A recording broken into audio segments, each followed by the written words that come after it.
Metro రైల్లో జరిగిన ఒక తాజా సంఘటన సామాజిక విలువల పతనాన్ని కళ్ళకు కడుతుంది. కేవలం నిశ్శబ్దంగా ఉండమని చెప్పినందుకు ఒక మహిళపై మైనర్ బాలికలు అసభ్య పదజాలంతో విరుచుకుపడటం అందరినీ దిగ్భ్రాంతికి గురిచేస్తుంది. అసలు నేటి తరం పిల్లల ప్రవర్తన ఎటు వెళ్తుంది? ఈ ఆకతాయితనం వెనుక ఉన్న కారణాలేంటి? మారుతున్న సమాజంలో మర్యాద, క్రమశిక్షణ కరువవుతున్నాయా? ఆ వివరాలు ఇప్పుడు చూద్దాం. సాధారణంగా మెట్రో ప్రయాణం అంటే ప్రశాంతంగా సాగిపోతూ ఉంటుంది. కానీ లేడీస్ కోచ్లో జరిగిన ఈ సంఘటన అందరినీ షాక్కి గురిచేస్తుంది. కొందరు మైనర్ బాలికలు బిగ్గరగా అరుస్తూ తోటి ప్రయాణికులకు అసౌకర్యం కలిగిస్తూ ఉండటంతో ఒక మహిళ వారిని వారించింది. కాస్త నిశ్శబ్దంగా ఉండండి అని చెప్పడమే ఆమె చేసిన తప్పైపోయింది.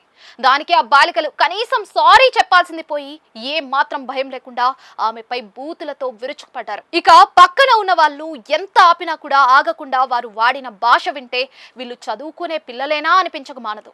ఈ గొడవకు సంబంధించిన వీడియో సోషల్ మీడియాలో వైరల్ అవ్వడంతో పబ్లిక్ బిహేవియర్ గురించి చర్చ మొదలైంది. ఒకప్పుడు వేధింపులు అంటే కేవలం పురుషులు మహిళలను ఇబ్బంది పెట్టడమే అనుకునేవాళ్ళం. కానీ ఇప్పుడు పరిస్థితి మారుతోంది. మైనర్లు, ముఖ్యంగా ఆడపిల్లలు కూడా ఇలాంటి అనుచిత ప్రవర్తనకు పాల్పడటం ఆందోళన కలిగిస్తోంది. అబ్యూజివ్ లాంగ్వేజ్ వాడటం ఈ రోజుల్లో ఒక ఫ్యాషన్ లేదా స్టైల్గా మారిపోయింది. ఇక తాము చేసేది తప్పని తెలిసినా కూడా అది తమ ధైర్యానికి నిదర్శనమని భ్రమపడుతూ ఉన్నారు. పిల్లలు ఏ బ్యాక్గ్రౌండ్ నుంచి వచ్చినా వారిలో సహనం తగ్గిపోవడం, ఎదుటి వారికి గౌరవం ఇవ్వకపోవడం అనేది ఒక సామాజిక జాడ్యంలా మారుతోంది.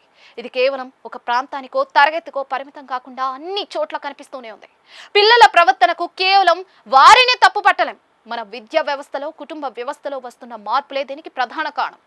గతంలో ఇంట్లో పెద్దలు చెప్పే మాటకు విలువ ఉండేది. పాఠశాలల్లో క్రమశిక్షణ ఉండేది. కానీ ఇప్పుడు సోషల్ మీడియా ప్రభావం, ఇంటర్నెట్లో దొరుకుతున్న అసభ్యకర కంటెంట్ పిల్లల ఆలోచన విధానాన్ని దెబ్బతీస్తూ ఉన్నాయి.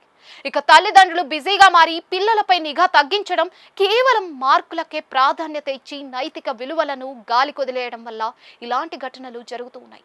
ఇక చిన్నతనం నుంచే తప్పును తప్పుగా చూపించకపోతే వారు రేపు సమాజానికి పెద్ద ముప్పుగా మారే అవకాశం ఉంది. ఈ సంఘటనలో నిందితులు మైనర్లు కాబట్టి చట్టపరంగా కఠిన చర్యలు తీసుకోవడం కష్టం కావచ్చు. కానీ కేవలం శిక్షలతోనే మార్పు రాదు. ఇక తల్లిదండ్రులు తమ పిల్లలతో సమయం గడపాలి. వారు ఎవరితో తిరుగుతూ ఉన్నారు, ఎలా మాట్లాడుతున్నారో గమనించాలి. పాఠశాలల్లో కూడా పుస్తకాల్లోని పాఠాలతో పాటు మానవ సంబంధాలు, సహనం గురించి బోధించాలి. సమాజంగా మనందరికీ ఒక బాధ్యత ఉంది. తప్పు జరిగినప్పుడు చూస్తూ ఊరుకోకుండా అది చిన్న వయసులోనే అడ్డుకోగలిగితేనే మనం గౌరవప్రదమైన సమాజాన్ని నిర్మించుకోగలం. ఇక క్రమశిక్షణ లేని విద్య, సంస్కారం లేని చదువు వ్యర్థమని ఇప్పటికైనా గుర్తించాలి.